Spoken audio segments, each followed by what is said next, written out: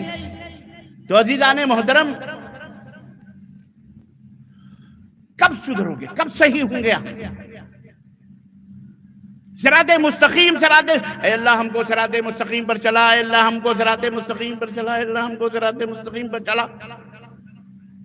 اللہ نے صراط مستقیم دیا ہے، آپ کو بتایا بھی ہے. اس کا تعارف بھی قرآن کے اندر موجود ہے. نبی نے عملی طور پر، صحابہ نے عملی طور پر پیش کیا. سمجھ میں نقطۂ توحید آ تو سکتا ہے. اپنے آپ کو سلطان الہند بن رہے ہیں، سلطان الملک بن رہے ہیں، فقیر الملک بن رہے ہیں.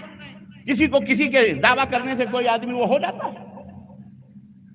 اور جوتے الگ پڑ رہے ہیں. کوئی ہم کو نہ بادشاہ بتا رہا ہے، نہ کوئی ولی، نہ کوئی پیر، نہ کوئی بزرگ، نہ کوئی ایت، نہ کوئی بیعت، نہ کوئی سجادہ نشین، نہ کوئی درگاہی، نہ کوئی مداری، نہ کوئی قبوری. کوئی بچانے آ رہا ہے؟ سمجھو ذرا، میری بات کو برا نہیں لگنا چاہیے، نہ ماننا. میں یہ سمجھانے کے لیے بات بتا رہا ہوں. برائیوں سے رکو. سب سے بڑی برائی یہی ہے، اللہ تبارک و تعالیٰ کے مقابلے میں دوسرے کو مشکل کشا سمجھنا، حاجت روا سمجھنا. ہم اپنے بزرگوں کا احترام کریں، یہ الگ چیز ہے، لیکن انہیں اللہ کا ساجیدار بنائیں، انہیں اللہ کا شریک بنائیں، اللہ کی عبادتوں میں ان کو پارٹنر بنائیں. استغفر اللہ، نعوذ باللہ.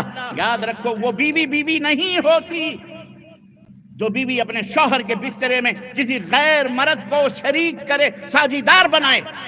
وہ کتنی ہی وفادار کیوں نہ ہو، وہ کتنی ہی ملنسار کیوں نہ ہو، وہ کتنی ہی شوہر کے پاؤں سر دبانے والی کیوں نہ ہو، بہترین کھانے پکانے والی، کپڑا دھلنے والی، پریس کرنے والی، فرما بردار، مطیع، حکم ماننے والی، سب کچھ ہو، لیکن اگر اس نے ایک دفعہ بھی اپنے بسترے پر کسی غیر مرد کو سلایا تو ہمیشہ کے لیے اس کی یہ تمام وفائیں اور اس کی یہ تمام ملنساریاں اور اس کے تمام خدمات شوہر لمحے کے اندر ختم کر کے، لات مار کر کے اس کو دروازے سے باہر کرتا ہے. بولو کرتا ہے کہ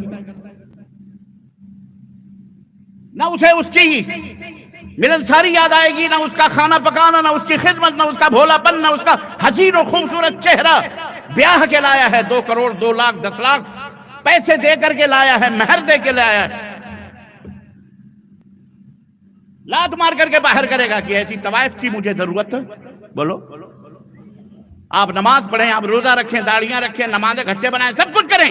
آپ ایک دفعہ بھی کسی درگاہ، کسی مزار، کسی چھتے، کسی علم چبوترے پر آپ نے ماتھا ٹیکا یا انہیں مشکل کشا، حاجت روا سمجھ کے پکارا، رب کعبہ کی قسم ہے، نہ نبی نے فرمایا، نہ صحابہ نے فرمایا، نہ ابو بکر کا فرمان ہے، نہ عمر کا فرمان ہے، نہ عثمان کا فرمان ہے، نہ سیدنا علی ابن ابی طالب رضی اللہ تعالی عنہم اجمعین کا فرمان ہے، نہ کسی صحابہ. کسی کا یہ عمل، کسی کا یہ دین، یہ صراط مستقیم نہیں ہے.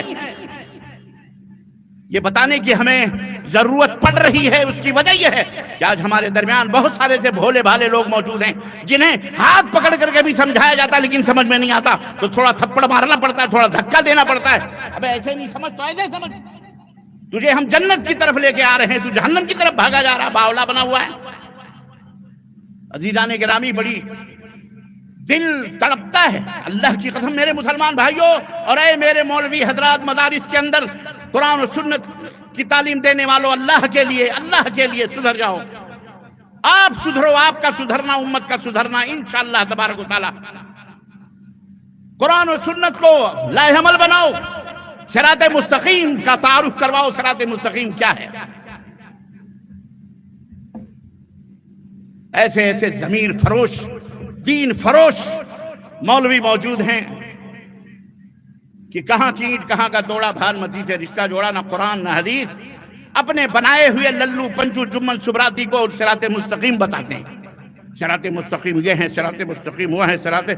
عجیب و غریب معاملہ ہے. ہمارے دیش کے اندر کچھ ایسے ایک طبقہ موجود ہیں جو تمام خداؤں کا مرکز اور سینٹر بھارت ہی کو بنائے ہوئے ہے.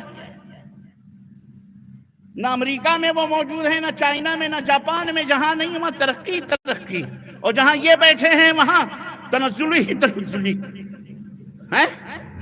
اللہ کی قسم. ایسے ہی ہمارے کلمہ پڑھنے والوں میں ایک طبقہ ایسا ہے جس نے سب کا سارے اولیاء اللہ بھارت ہی کے اندر اپستھت ہوئے ہیں. بقیہ کہیں نہیں ولی اللہ، نہ چائنا میں، نہ امریکہ میں، نہ سعودیہ میں، نہ کہیں نہیں موجود ہیں. یہی موجود ہیں کیونکہ ایسے احمق موجود ہیں. جو چاہے آپ کا حسن کرشمہ ساز کرے. خیرت کا نام جنو رکھ دیا، جنو کا خیرت. میرے مسلمان بھائیو، اللہ کے لیے دل کا درد ہے جو میں آپ کی خدمت میں رکھ رہا ہوں. سمجھو اس کو، اللہ کی قسم. رب کائنات کے قرآن پر ایمان ہے کہ نہیں ہے؟ اگر ہے تو یہ بے غیرتی کیوں ہے؟ کیوں یہ انحراف ہے اللہ کے قرآن سے؟ کیوں یہ انحراف ہے حضرت محمد الرسول اللہ صلی اللہ علیہ وسلم کے فرمان سے؟ کیوں جھوٹ کیوں بولتے ہو؟ اور اے مسلمانوں، تمہارے عقلوں پر پتھر پڑ گئے ہیں کیا؟ تمہیں سمجھ نہیں آتی؟ تمہیں نہیں سمجھ آتی کہ جو مرنے کے بعد نہ اپنا غسل کر سکا، نہ اپنا کپڑا اتار سکا، نہ خود چل کے قبرستان جا سکا، لوگوں نے اس کے کپڑے اتارے، اس کے پوتڑے دھلے، اس کے پیخانے پیشاب کو صاف کیا، لوگوں نے اسے کپڑے اتار کر اس کو کفن پہنایا اور اسے کندھوں پہ لاد کر نومن مٹی کے نیچے دفن کر دیا. تمہاری سمجھ میں نہیں آتا؟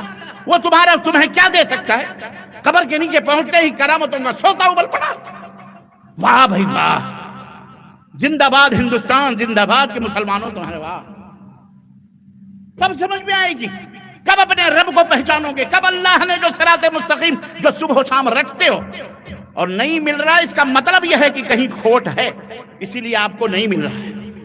آپ صرف زبانی طور پر کہہ رہے ہیں اہدنا الصراط المستقیم، اہدنا الصراط المستقیم، اہدنا الصراط المستقیم، اور اللہ نے کتنا کلیئر کٹ میں آپ کو صراط مستقیم سمجھا دیا ہے کہ اس سے بڑھ کر کے اب کوئی نہیں سمجھا سکتا. اللہ کی قسم، 24 گھنٹے کی نمازوں میں آپ، نفلوں میں آپ، فرضوں میں آپ، ہر جگہ اہدنا الصراط المستقیم کہہ رہے ہیں، لیکن آپ صراط مستقیم سے کیوں بھٹکے؟ اگر سب ایک راستے پہ چل رہے ہیں تو پھر ایک دوسرے کو غلط راہوں پر بتا کیوں رہا ہے؟ کیوں کہہ رہا ہے تم راستے سے بھٹک گئے؟ وہ کہہ رہا ہے وہ راستے سے بھٹک گئے. وہ کہہ رہا ہے ہماری جماعت صراط مستقیم پر ہے. وہ کہہ رہا ہے ہماری جماعت صراط مستقیم پر ہے. وہ کہہ رہا ہے ہمارا فرقہ صراط مستقیم پر ہے. وہ کہہ رہا ہے ہمارے مفتی صاحب، ہمارے علامہ صاحب صراط مستقیم پر ہیں. بس ہر آدمی کیوں؟ اگر ایک ہی رخ پر سب جا رہے ہیں تو پھر ایک دوسرے کے خلاف کیوں؟ وجہ کیا ہے؟ وجہ یہ ہے کہ انہیں صراط مستقیم کی سمجھ نہیں ہے. الگ الگ ٹولیاں بنا کر کے اپنے آپ کو صراط مستقیم کا ٹھیکیدار سمجھا ہوا ہے. ہم کہتے ہیں صراط مستقیم وہ ہے جو اللہ کا فرمان ہے، جس پر اللہ کا فرمان ہے، اور صراط مستقیم وہ ہے جس پر حضرت محمد الرسول اللہ صلی اللہ علیہ وسلم کا فرمان ہے.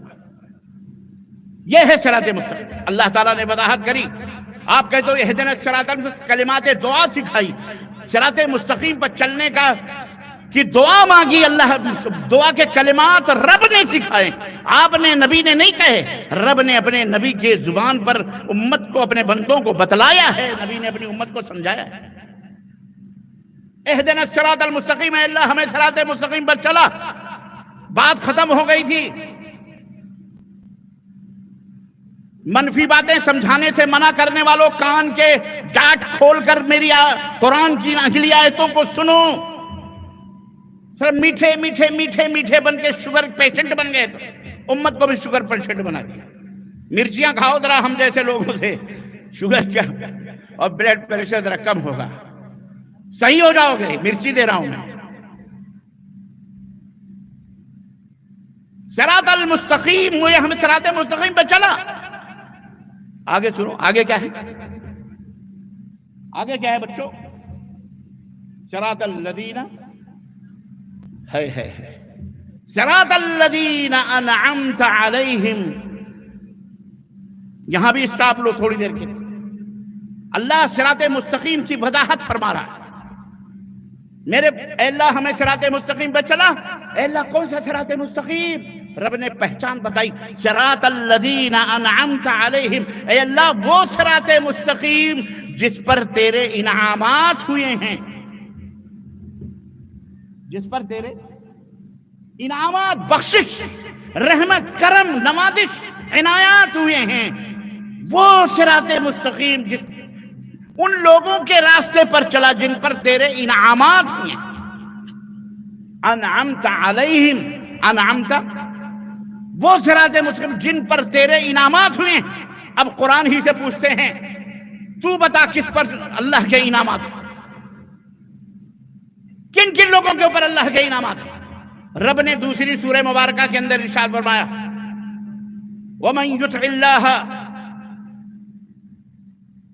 وَالرَّسُولَ جو اللہ کی اطاعت کرتے ہیں. سنو ڈیفینیشن کیا ہے.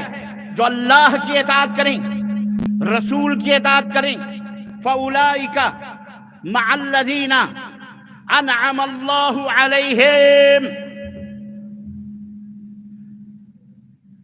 قربان جاؤ مسلمانوں، یہ علامت اور یہ پہچان قرآن کی ہے. رب کعبہ کی قسم ہے، کوئی دنیا کا مفتی، مائی کا لال، کسی بھی مذہب کا صدر، سیکریٹری، سردار، شیخ الاسلام اور شیخ العلماء الکل فی الکل جل بھی کچھ بھی کہہ لو، کوئی مائی کا لال اس کا انکار نہیں کر سکتا. رب نے فرمایا جو اللہ کی اطاعت کریں اور رسول کی اطاعت کریں، فَأُولَئِكَ تو وہ لوگ، مَعَ الَّذِينَ ان لوگوں کے ساتھ ہوں گے، ان لوگوں کے ہمراہ ہوں گے، ان لوگوں کی صفوں میں ہوں گے، ان لوگوں کے ساتھ ان کا حشر ہوگا. انعم اللہ علیہم، ان لوگوں، کون لوگ جن پر اللہ کا انعام ہوا ہے، وہ کون لوگ ہیں؟ من النبیین والصدیقین والشہداء والصالحین. جو اللہ کی رسول کی اطاعت کریں گے ان کا حشر ان کے ساتھ ہوگا.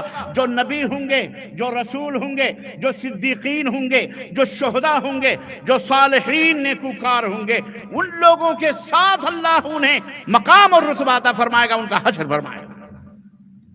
کلیئر؟ نبیوں کے جھنڈوں کے نیچے آنا چاہتے ہو؟ صدیقین، جو سچ، صدیقین کس کو کہتے ہیں؟ تو بھی صحیح، میں بھی صحیح. صدیقین ان کو کہتے ہیں اللہ ہم تیری بھی عبادت کرتے. صدیقین ان کو کہیں گے. بیوی اس کو کہیں گے کہ آپ بھی میرے شوہر ہیں، آپ بھی بولو میرے شوہر ہیں. اگر بیوی یہ لفظ بھی ہی میں بے بڑھا دے، ایک لفظ بڑھا دے، ایک حرف، لفظ ہی کو بھی بنا دے، آپ کا پارا تو ایسا گرم ہوگا جیسے آپ کو کسی چولہے پہ بٹھا دیا گیا، توے پہ گرم گرم اچھل جائیں گے.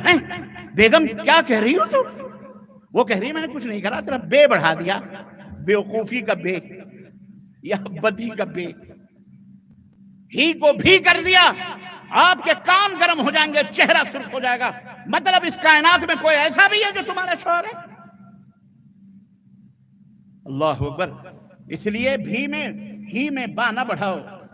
جس طرح آپ کو بیوی کا بھی کہنا غلط اور آپ کو برا لگتا ہے، ایسے ہی اللہ کے سوا کسی کو مشکل کشا، حاجت روا، اور کسی کو اپنا داتا اور کسی کو اپنا کہنا، چاہے وہ زندہ ہو چاہے وہ مردہ ہو، شریک کرنا بھی اس سے کہیں زیادہ برا لگتا ہے اللہ تبارک تعالیٰ. اس لیے اللہ صدیقین میں وہ سچی بیوی نہیں ہے جو بھی کہتی ہے.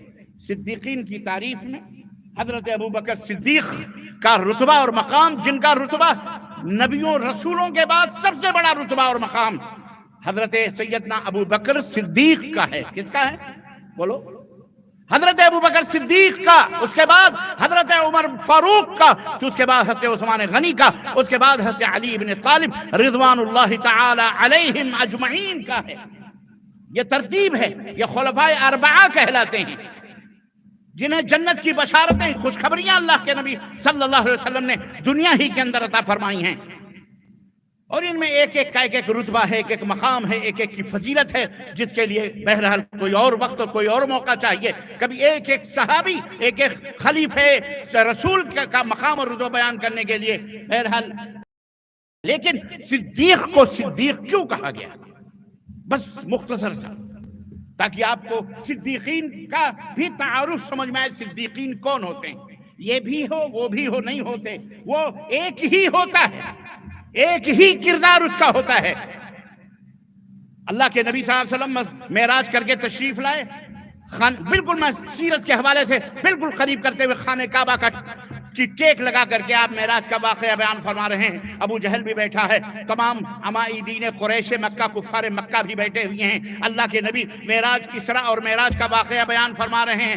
آج میں بیت المقدس گیا، وہاں سے میں آسمان پہ گیا، وہاں سے اللہ سے ملاقات ہوئی. سدرۃ المنتہا پہ گیا، وہاں سے میں وہاں گیا، جنت کی سیر کی، جہنم کی سیر کی، بلال کو بھی دیکھا، اللہ اللہ، حضرت عمر فاروق اعظم کے گھر کو بھی دیکھا. بہت تفصیلات. ابو جہل بیٹھا ہوا کان کھجلا رہا. اس کو ملا کہ یار یہ اتنی بڑی گپ، اتنی بڑی جھوٹ، اتنا بڑا چھوڑ، یہ تو آج پہلی دفعہ سن رہی ہے، واقعی پاگل ہو گیا. استغفر اللہ ثم استغفر اللہ. فوراً کان کھجلاتے ہوئے بھاگا وہاں سے. کہا آج تو ابو بکر کو میں بیڑا پاری کر دوں گا، ان کو آج تو میں انہیں اپنے مذہب میں لے کے آ کے رکھوں گا. فوراً دوڑا گیا، راستے میں ڈھونڈنے لگا، ادھر سے ادھر سے مکے کی گلیوں میں. کہیں سے حضرت ابو بکر صدیق رضی اللہ تعالیٰ عنہ تشریف لا رہے تھے. کہا ابو بکر سنو تمہیں ایک بات بتاؤں. کہا کیا بات ہے؟ کہا تمہیں پتہ ہے ابھی تک تو مجھے شک تھا، آج تو بالکل یقین ہو گیا کہ جس کو تم اپنا نبی سمجھتے ہو نا، وہ واقعی جادو اس کے اوپر کیا گیا، وہ پاگل ہے. کہا پاگل آدمی بات کیا کر رہا ہے، کیا بات ہے؟ کہا ایک بات بتاؤ تم، فلسطین جانے کے لیے کتنا ٹائم چاہیے؟ اگر ایک تیز رفتار اونٹ سے سفر کیا جائے تو کتنا مہینہ، کتنا دن لگے گا؟ تو حضرت ابو بکر نے کہا 1.5-2 مہینے لگیں گے جانا اور 1.5-2 مہینے میں آ جانا. کہا واقعی؟ کہاں، ہم سب جانتے ہیں تاجر ہیں، اتنا ٹائم تو لگے گا ہی. کہا سچی بات ہے؟ کہا سچی بات ہے. کہا اور اگر یہ کوئی کہے کہ میں ایک ہی رات میں فلسطین گیا اور واپس آیا، تو حضرت ابو بکر صدیق نے کہا وہ جھوٹا ہے. کہاں جھوٹا ہے نا؟ کہاں جھوٹا ہے. خوش. کہا سنو، ابھی میں کعبہ سے ہو کے خانہ کعبہ سے آ رہا ہوں، تمہارا دوست جو محمد ہے نا صلی اللہ علیہ وسلم، وہ بیٹھ کر کے لوگوں کو یہی پاٹ پڑھا رہا ہے کہ میں گیا تھا فلسطین اور ایک ہی رات میں واپس بھی آ گیا. اب یہاں دیکھیں کردار، یہاں دیکھیں منہج، یہاں دیکھیں ایمان، اور یہاں دیکھیں صراط مستقیم کیا ہے. سیدنا ابو بکر صدیق نے کہا اللہ کی قسم، یہ نبی کائنات نے یہ بات فرمائی ہے؟ کہاں اللہ کی قسم، کعبے کے رب کی قسم، محمد نے یہ بات کی ہے صلی اللہ علیہ وسلم. پھر ابو بکر صدیق نے کہا تو قسم کھا. واقعی؟ کہا رب کے، کعبے کے رب کی قسم، اللہ کی قسم، محمد نے یہ بات کی. کہا پھر قسم کھا، پھر قسم کھا. کہا کعبے کے رب کی قسم ہے، میرے کانوں نے سنے ہیں، محمد یہی کہہ رہے تھے کہ میں فلسطین گیا تھا.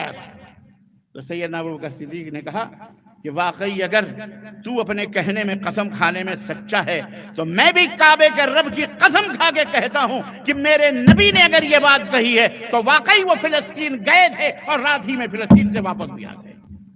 اللہ کہے پاگل ہے تو. بولے تو کچھ بھی کہہ لے، ہم تو ان کی ان باتوں کے اوپر بھی بھروسہ کرتے ہیں کہ وہ کہتے ہیں کہ جبریل آیا تھا اور جبریل چلا گیا، ہم نے دیکھا بھی نہیں، ہمیں یقین آ جاتا ہے کہ میرا نبی کہہ رہا ہے تو سچ کہہ رہا ہے. حضرت سیدنا ابو بکر صدیق رضی اللہ تعالیٰ عنہ خانہ کعبہ میں آئے. اللہ کے نبی بیٹھے ہوئے تھے، آگے پورا واقعہ بیان کیا. تو اللہ کے نبی نے پوچھا تم نے کیا کہا ابو بکر؟ ابو جہل کے اس سوال پر تم نے کیا کہا؟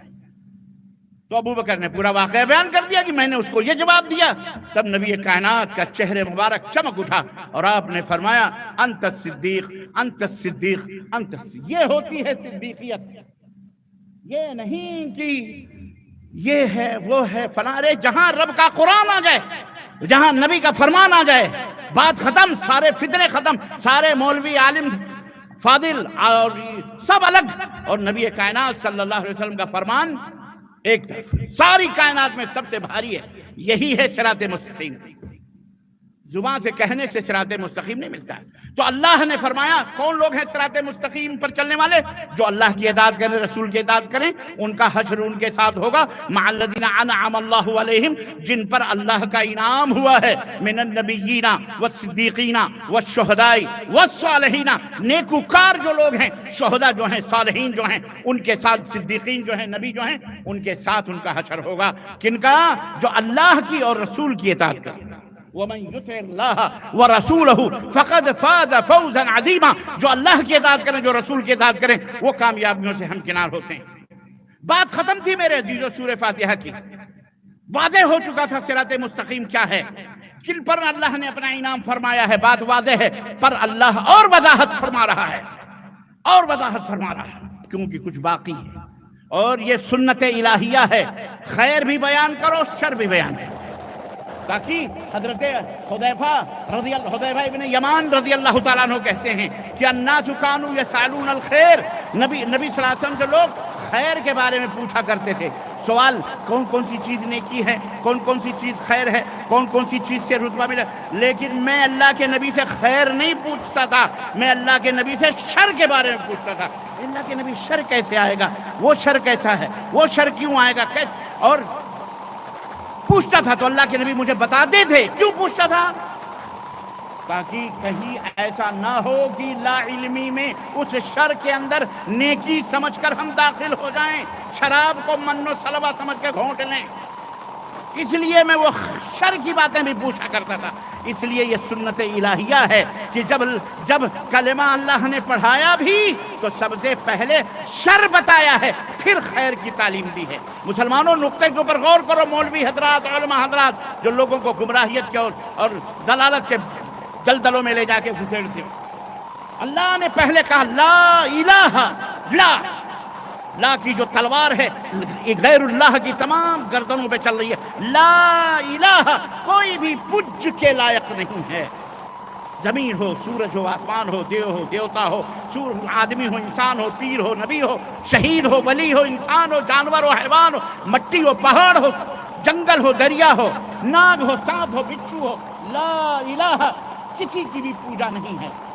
کوئی معبود برحق نہیں ہے، کوئی سچا معبود نہیں ہے. یہ جتنے بھی پوجے جا رہے ہیں یہ سارے کے ساری عبادتیں جھوٹی، اور تمام پج جھوٹے اور پوجنے والے بھی جھوٹے. سچا کون ہے؟ الا اللہ. کون ہے؟ سوائے اس اللہ کے جو ساری کائنات کا مالک و مولا ہے، اسی کی پوجا ہے. بقیہ کسی کی پوجا، بولو، یہ علل اعلان ڈکے کی چوٹ پر یہی صراط مستقیم ہے، یہی بہترین اور سیدھا سیمنٹڈ ایشور پرماتما کی طرف پہنچنے کا راستہ ہے. اس کے علاوہ رب کا تک پہنچنے کا کوئی راستہ موجود، بولو. ہاں، اپنے آگ کو آگ میں جلا لو، آگ کے اوپر لوٹ لو، انگاروں کے اوپر کودو، ناچو، بدن کو پھاڑو پھوڑو، ٹھنڈی گرمی سب میں خوب تپسیا، جنگل بھوکے مرو، سب غلط راستے ہیں. صراط مستقیم رب کو پانے کا یہ راستہ نہیں ہے کہ مجاوری کرو، درگاہوں، چلوں، چبوتروں کی عبادت اور پوجا کرو، وہاں دانوں دکشن. یہ صراط مستقیم نہیں ہے، یہ یہود و نصارہ کا راستہ ہے. سنو، اسی سورہ فاتحہ کے اندر اللہ نے فرمایا انعمت علیہم غیر المغضوب علیہم ولا الضالین. اے اللہ ان کی راہوں پہ نہ چلا جن کے اوپر تیری پھٹکار پڑی ہے، دھتکار پڑی ہے، جو ملعون ہیں، لعنتی ہیں. کون ہیں وہ؟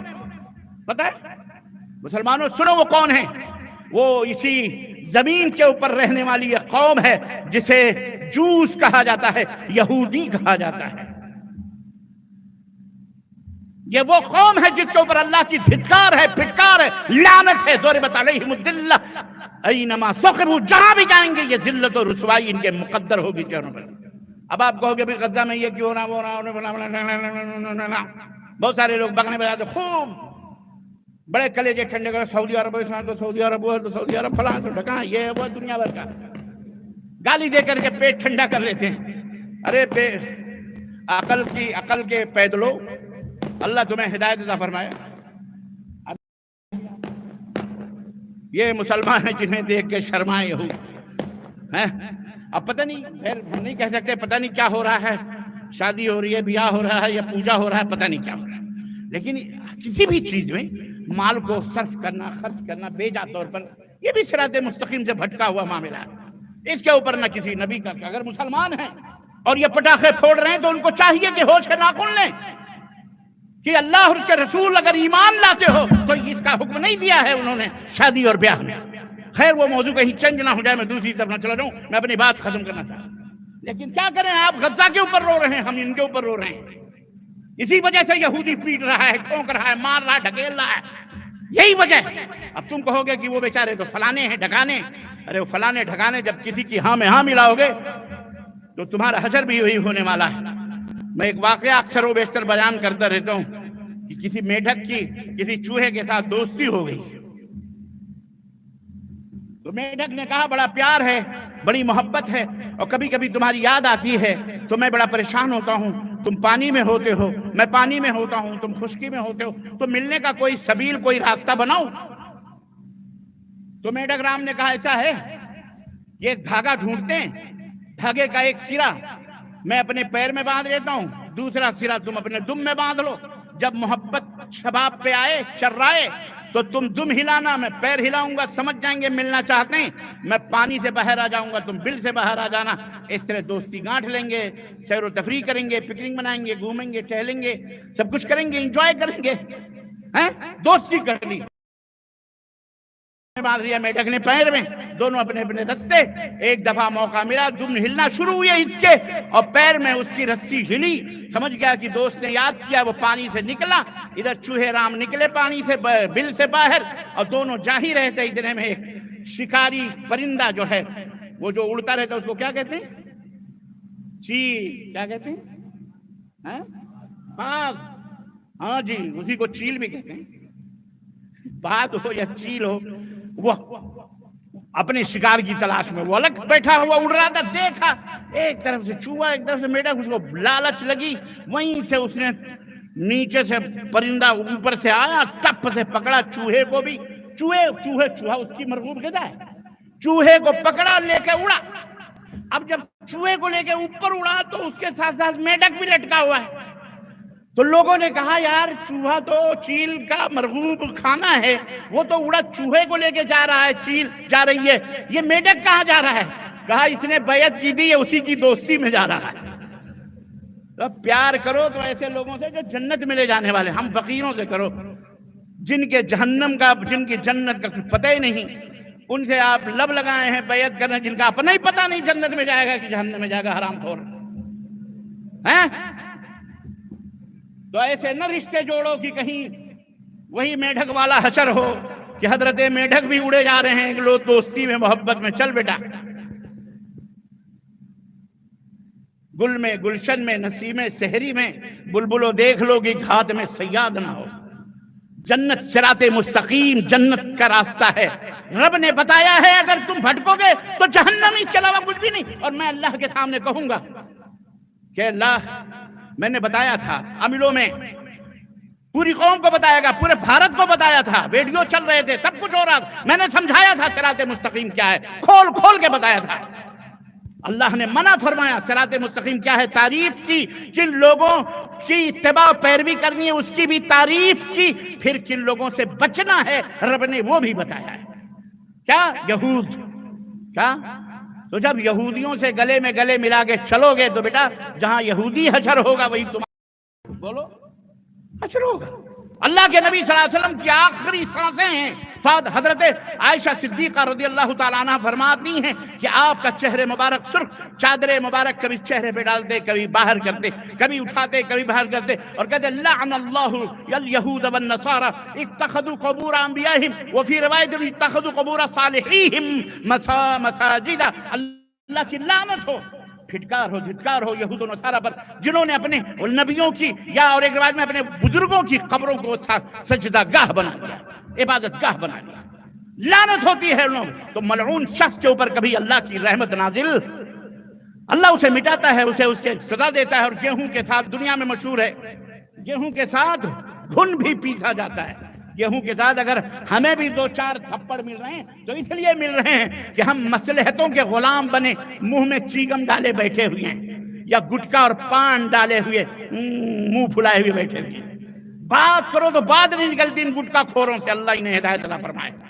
سدھروں نے منہ کے کینسر ہیں، اللہ کی قسم، منہ میں کینسر پیدا، یہ منہ ہے تمہارا، اللہ رسول کا نام لینے کے لیے اللہ نے بنایا، گٹر نہیں بنایا ہے کہ اس کے اندر غلاظتیں پھینکو۔ یہ غلاظت ہے، یہ بیڑی، یہ سگریٹ، یہ گٹکے، یہ تمباکو، نوجوان منشیات آج ہندوستان کے کونے کونے، گلی گلی، جناب علی ٹرکوں کے بھاؤ سے کالج یونیورسٹی کے گیٹوں پر بکتے ہیں، فری میں بچوں کو، قابل بچوں کو برباد کرنے کے لیے۔ یہ بھی صراط مستقیم سے بھٹکے ہوئے لوگ ہیں۔ کس کس چیز کی طرف نہیں؟ صراط مستقیم ایمان اور عقیدے کی اصلاح سے لے کر سماج اور معاشرے کے تمام بگاڑ کو صراط مستقیم شامل ہے۔ صراط مستقیم یہ ہے کہ نبی نے اپنی بیٹی فاطمہ الزہرا رضی اللہ تعالیٰ عنہا اللہ اکبر. سیدۃ نساء الجنہ، جنت کے تمام خواتین کی، عورتوں کی سردار حضرت فاطمہ الزہرا، حیا اور شرم کی پیکرے شرم و حیا، جن کے آنچلوں کو دیکھ کر شرمندگی اور حیا سے فرشتے بھی اپنی نگاہوں کو جھکا لیتے ہیں. حضرت فاطمہ الزہرا رضی اللہ تعالی عنہا، جو تمام جنتی عورتوں کی سردار ہوں گی. اللہ اکبر اللہ اکبر. کن کا نام آیا ہے میری زبان پر، ان کا نکاح فرما رہے ہیں سیدنا علی ابن ابی طالب رضی اللہ تعالی عنہ. آئے نبی کی خدمت پہنچے، ڈرتے ڈرتے کہا اللہ کے نبی مجھے فاطمہ سے شادی کر. آپ نے فرمایا مہر لاؤ، مہر لاؤ. نبی کی گود میں علی نے بھی پرورش پائی تھی. اللہ کے نبی صلی اللہ علیہ وسلم کے چچیرے بھائی بھی تھے. آج اگر ہمارے سامنے ایسا مسئلہ آ جائے نا تو ہم نہ جانے کتنے شکوک و شبہات اور اوہام کے دلدلوں میں جا کے پھنسیں گے. ارے یہ ہمارے گھروں میں پل کر یہی ناک بنا ہوا ہماری بیٹی پہ آنکھ رکھے ہوئے، بولو کہیں گے کہ نہیں کہیں؟ لیکن نہیں، وہ پے کرے شرم و حیا، وہ طہارتوں اور پاکیزگی کے پے کر تھے وہ سراپا. اللہ کے نبی صلی اللہ علیہ وسلم نے کہا مہر لاؤ. کہنے لگے میرے پاس کچھ بھی نہیں. کہا لاؤ مہر. بغیر مہر کے میں کیسے فاطمہ کا ہاتھ تمہارے ہاتھوں میں؟ یہ ہے نبوی طریقہ، یہ ہے صراط مستقیم جو نبی بنیاد معاشرے اور سماج کی اصلاح کی بنیاد رکھ رہے ہیں. یہ کس طرح سے میاں بیوی ملتے ہیں اور پھر ان سے اولاد پیدا ہوتی، اور کس طرح سے صالح بیج پڑتی ہے تو صالح درخت پیدا ہوتے ہیں. اللہ کے رسول صلی اللہ علیہ وسلم اپنی بیٹی کا نکاح کہہ رہے مہر لاؤ. سیدنا علی رضی اللہ تعالیٰ عنہ کی درع، جو جنگ میں لڑائی کا جو ساز و سامان تھا، لے کے بازار مدینہ کی طرف گئے. حضرت عثمان غنی ادھر سے آ رہے تھے، کہتے کہاں جا رہے ہو؟ کہنے لگے یہ درع بیچنے جا رہا ہوں. کہا کیوں؟ کہا مجھے شادی کرنی ہے، نبی نے مہر مانگا ہے. کہا ٹھیک ہے مجھے بیچ دو. کہنے لگے لے لو، جو مارکیٹ کا دام ہے دے دو. حضرت عثمان غنی کے پاس کیا کمی تھی؟ جب انہوں نے یہ سنا فاطمہ الزہرا سے شادی ہونی ہے، دلوں میں تو پٹاخے پھوٹ رہے ہیں. یہ پٹاخے نہیں، اللہ لعنت ہو ایسے لوگ پٹاخوں پر، ایسے پٹاخوں پر لعنت ہو. یہ نہ کوئی کہے میں نے کسی کو لعنت کہا ہے، معاذ اللہ. بھیا ذرا سوچ سمجھ کے، ایسے پٹاخوں کو اللہ برباد کیا، پٹاخوں کو اللہ بولو. ہاں نہیں، آج کل بڑا لف دوران چلتا ہے ویڈیو میں، ادھر سے ادھر ادھر سے ادھر. معراج ربانی نے یہ کہہ دیا، معراج، اس لیے میں وضاحت کر دے رہا ہوں. دلوں میں یوں سمجھیں خوشیوں کے غبارے پھوٹ رہے، ایک تعبیر یہ بھی کہہ لیں، خوشیوں مسرت کے گل کھل اٹھے. حضرت عثمان غنی نے سوچا تو میرے ساڑو بننے والے بھائی، تو ساڑو کو یوں بھی مدد کرنی. چنانچہ جناب علی لیا اور وہ پیسے لے کر کے دینار اور درہم لے کے نبی صلی اللہ علیہ وسلم کے پاس آئے. آپ نے دیکھو یہ جنت کے سردار کی شادی ہو رہی، جنت کے سردار عورت، جنتی عورتوں کی سردار فاطمہ الزہرا اور سیدہ شباب اہل الجنہ اور جنت کے سرداروں کی ماں کی شادی ہوتی. حضرت سیدہ شباب اہل الجنہ حضرت حسین رضی اللہ تعالیٰ عنہ، حضرت حسن رضی اللہ تعالیٰ عنہ، ان کے اماں کی شادی دیکھو. اور آج ہم منحوسوں کی بھی شادی دیکھو، ہماری بھی شادی دیکھو. نسبت خاک رابطہ عالم پاک، کہاں ہمارا، کہاں راجہ بھوج، کہاں گنگما تیلی. ہماری بھی شادیاں ہوتی ہیں. کیسی لڑکی والا بیچارہ ڈھونڈ ڈانٹ کے کہیں اچھا پڑھا لکھا لڑکا پاتا ہے. بھیا ہم ایسا کرنے آئے ہیں. حالانکہ لڑکے والے کو چاہیے کہ وہ لڑکی ڈھونڈے. کنواں پیاسے کے پاس نہیں آتا، بلکہ پیاسا کنویں کے پاس جاتا. لیکن بہرحال یہ ہمارے بھارت کی بدقسمتی ہے اور ظالموں کی صحبتوں کا یہ اثر ہے کہ ہم نے الٹا، ہم ہر کام الٹا ہی کرتے ہیں. اللہ کو پکارنے کے بجائے غیر اللہ کو پکارتے ہیں. اور پتہ نہیں اور بہت ساری مثالیں.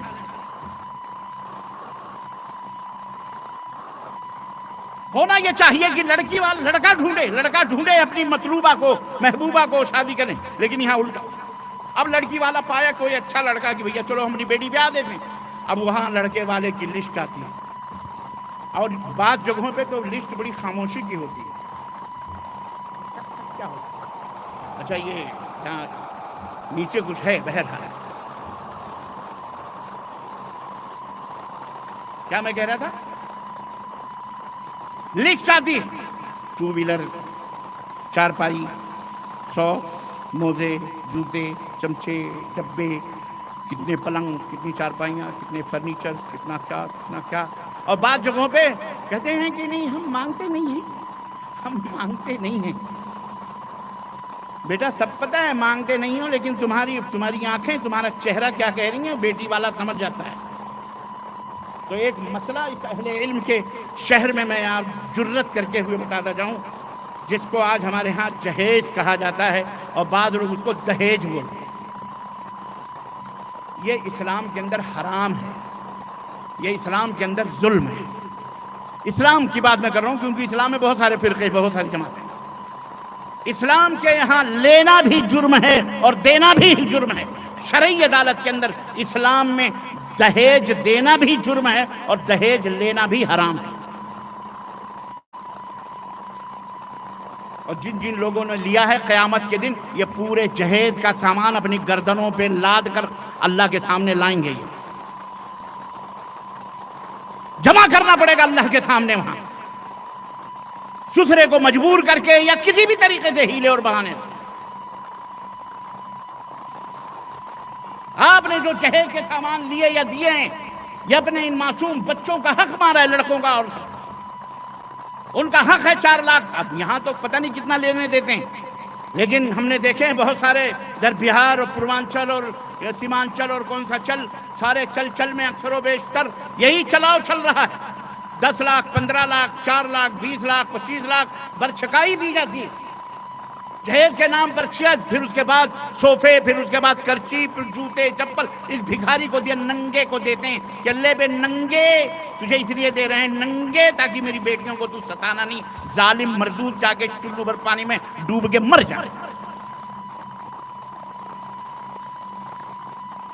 اب آپ کہیں گے ہم نے تو لے لیا مولانا، آپ کریں تو کیا کریں؟ گلے میں تو اٹکی. اب آپ نے تو حرام کہہ دیا. میں فتویٰ نہیں دے رہا ہوں، اہل علم موجود ہیں، سب کے گھروں میں بیٹیاں ہیں، بیٹے ہیں. میری بیٹیوں، میری ماں بہنوں کے ہاتھ پیلے کر ہونے سے بیٹھی ہوئی ہیں کنواری، اس لیے کہ باپ غریب ہے، وہ پیسے نہیں دے سکتا، وہ اتنا جہیز نہیں دے سکتا. ٹرکوں کے ٹرک لد لد کر کے جا رہے ہیں، بارات جا رہی. یہ کون سی بارات ہے بھیا تمہاری؟